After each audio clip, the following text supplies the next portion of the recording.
बारिश का मौसम शुरू होते ही डेंगू, मलेरिया और चिकनगुनिया जैसे मच्छर जनित रोगों का खतरा लोगों के बीच बढ़ने लगता है। बच्चों में डेंगू के लक्षण बड़ों की तुलना में थोड़े अलग होते हैं। डेंगू बुखार डेंगू वायरस से संक्रमित एडिस मच्छर के काटने से फैलता है।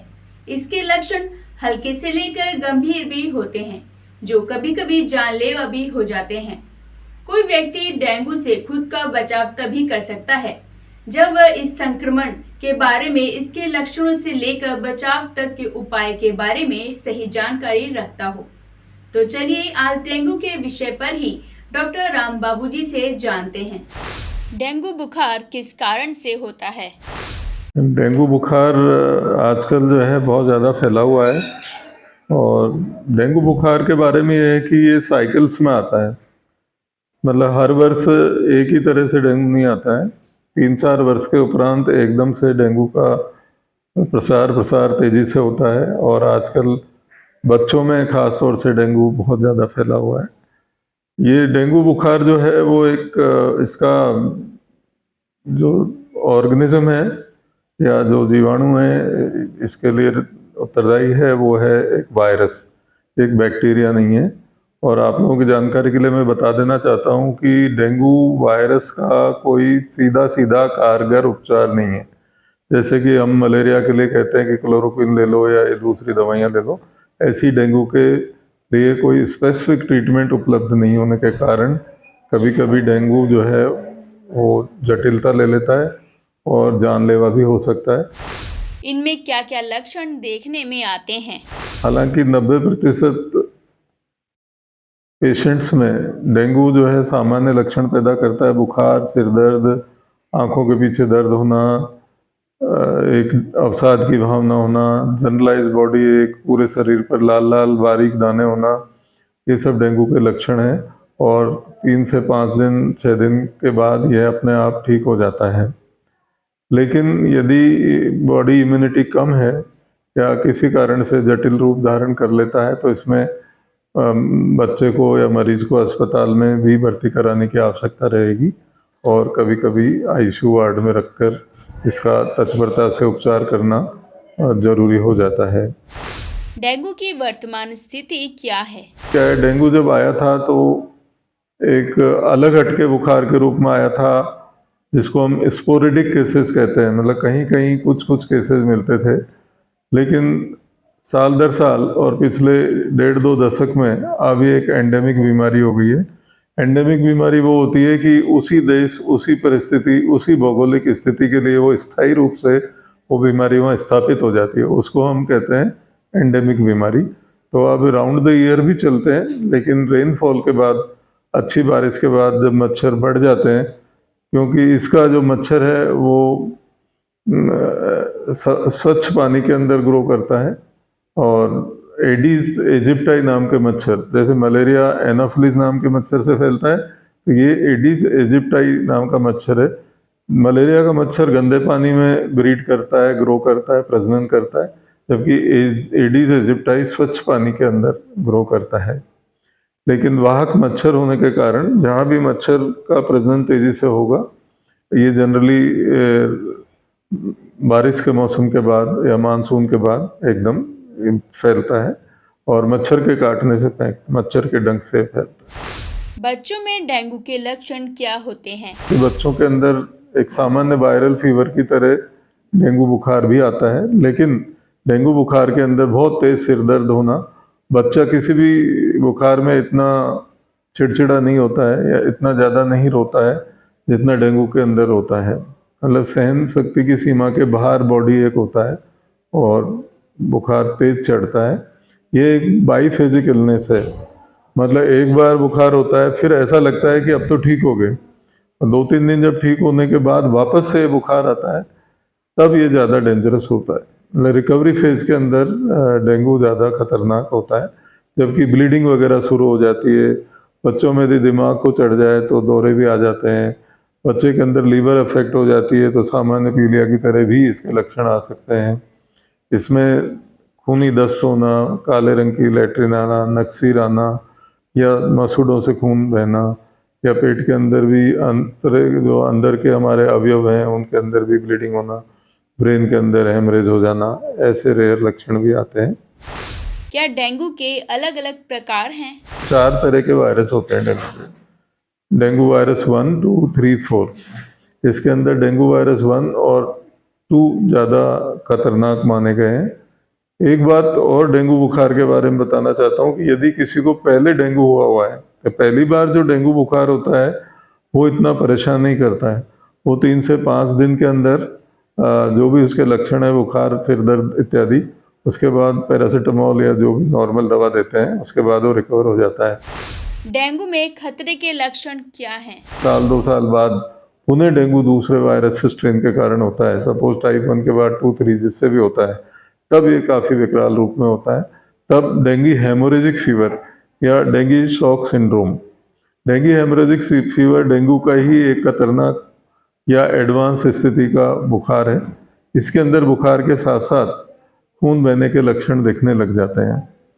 खून बहने के भी कारण प्लेटलेट कम होना तो एक कारण है, लेकिन हमारी धमनियों का अंदर सूजन आना और उससे द्रव्य का टिश्यूज में लीक हो जाना या आंतों के अंदर लीक हो जाना या नक्सीर के रूप में आना, तो इसमें मल्टीपल कारक होते हैं, एक से अधिक कारक होते हैं, न केवल प्लेटलेट।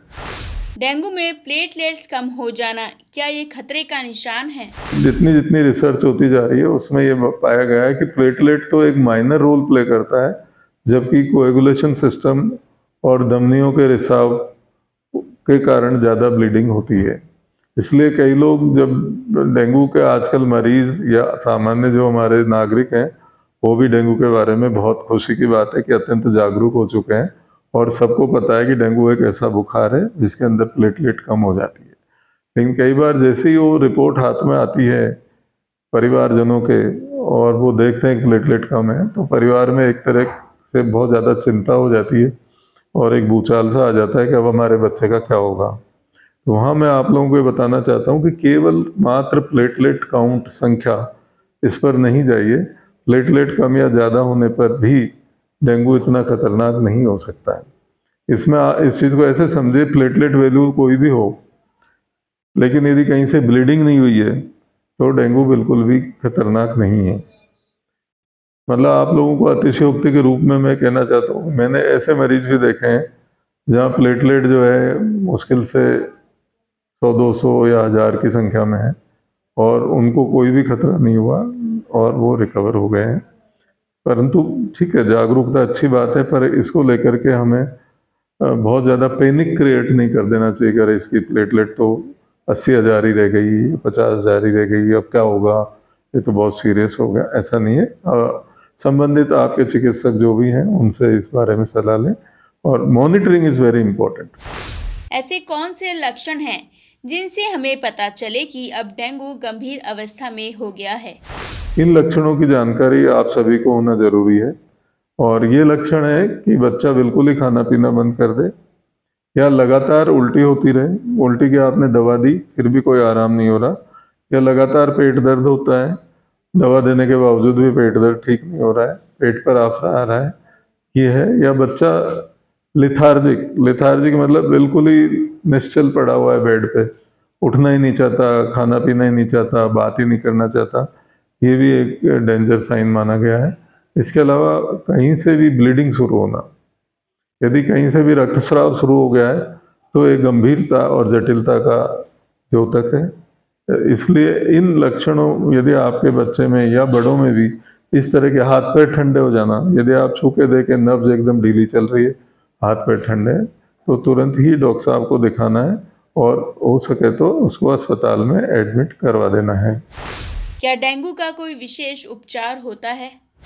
अब ये आता है कि अस्पताल में भर्ती करने के बाद डेंगू का क्या उपचार है। जैसा कि मैंने कहा कि इनका कोई स्पेसिफिक उपचार नहीं है। उपचार हम किस चीज़ का करते हैं, कोई बीपी लो हो गया, बीपी लो हो गया तो आईवी फ्लूइड दे देते हैं उनको, तरल वो दे देते हैं इन्फ्यूज़न, और तरल पदार्थ खाने के लिए कहते हैं कि जितना ज़्यादा आप तरल पदार्थ खाओगे उतना ही जल्दी बच्चा रिकवर होगा।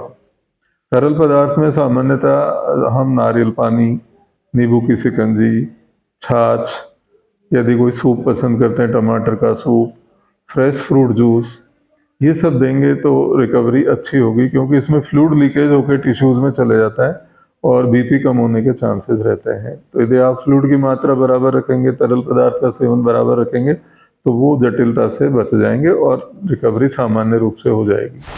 प्लेटलेट्स को बढ़ाने के लिए किन चीज़ों का सेवन करना चाहिए? कई तरह की भ्रांतियां, मैं हालांकि उस विषय का विशेषज्ञ नहीं हूँ, न तो मैं आयुर्वेदिक फिजिशियन हूँ, न कोई बहुत ज़्यादा देसी दवा इत्यादि का जानकार हूँ। लेकिन हमारी साइंस, एलोपैथिक साइंस के अनुसार जो ये लोग कहते हैं कि कीवी फल ज़्यादा खिलाओ या गिलोय खिलाओ या कच्चा बकरी का दूध पिलाओ, इस तरह की अलग अलग एरिया वाइज अलग अलग इलाकों में कई तरह की भ्रांतियाँ प्रचलित हैं। यहाँ मैं इन भ्रांतियों का खंडन करना चाहता हूँ। खंडन इसलिए करना चाहता हूँ कि कीवी फल में कोई विशेषता नहीं है, सिवाय वो खट्टा ज़्यादा है, विटामिन सी है, उससे कोई प्लेटलेट नहीं बनती है, प्लेटलेट नहीं बढ़ती है। तो कोई भी फल, मेरा कहने का मतलब ये है कि कीवी फल पे जोर नहीं दे करके सभी फलों का सेवन प्रचुरता से किया जाए तो प्लेटलेट जल्दी बनने लग जाएंगी। फलों के अलावा हरी सब्जियों का सेवन भी यदि करते हैं, पालक है, मेथी है, बथुआ है, चंदलोई है, गाजर मूली के पत्तों की सब्जी है, ये सभी प्लेटलेट बढ़ाने में सहायक होती है। इसलिए एक कोई फल या एक कोई जड़ी बूटी ये विशेष तौर से बढ़ाती हो या डेंगू में फ़ायदा करती हो, ऐसा नहीं है। लेकिन सभी तरह के फल और सब्जियों का प्रचुर मात्रा में सेवन करने से डेंगू में रिकवरी जल्दी होती है, तरल पदार्थों का सेवन करने में। इसके बचाव के क्या तरीके हैं? इसके वही तरीके हैं लगभग जो कि मलेरिया के हैं, क्योंकि ये भी मच्छर द्वारा फैलता है और मलेरिया भी मच्छर द्वारा फैलता है। इसमें ये है कि जरूरी नहीं है पानी गंदा हो, तो छतों पे कोई पानी भरा रह गया है, कूलर के अंदर पानी भरा है, आसपास जो भी है आप देखते रहिए कि भाई पानी लगातार चेंज करते रहें। ऐसे नहीं कि कई दिन तक वही पानी, तो उसमें ब्रीडिंग ज़्यादा तेज़ी से होती है। एंटी मॉस्किटो कोई ड्रग्स हैं तो वो आप यूज़ कर सकते हैं। शरीर पर एप्लीकेंट ग्रामीण एरिया में या नॉर्मल स्थिति में हम सरसों का तेल लगा सकते हैं। यदि कोई केमिकल यूज़ करना है तो ओडोमॉस वगैरह लगा सकते हैं। लेकिन ओडोमॉस के लिए मैं कहना चाहता हूँ कि 2 साल से छोटे बच्चे को नहीं लगाई जानी चाहिए, क्योंकि स्किन द्वारा एब्जॉर्ब हो जाती है उनकी कोमल त्वचा द्वारा, और फिर ये हमारे शरीर पर कुप्रभाव डाल सकती है। लेकिन बड़ों में ओडोमॉस लगा सकते हैं, मॉस्किटो रिपेलेंट लगा सकते हैं। सबसे अच्छा यदि बच्चे के लिए मैं कहूँ तो माँ और बच्चे के लिए बड़ी डबल बेड वाली मच्छरदानी के अंदर, मच्छरदानी में आप एंटी मॉस्किटो स्प्रे कर दीजिए और उस मच्छरदानी के अंदर ही रहें।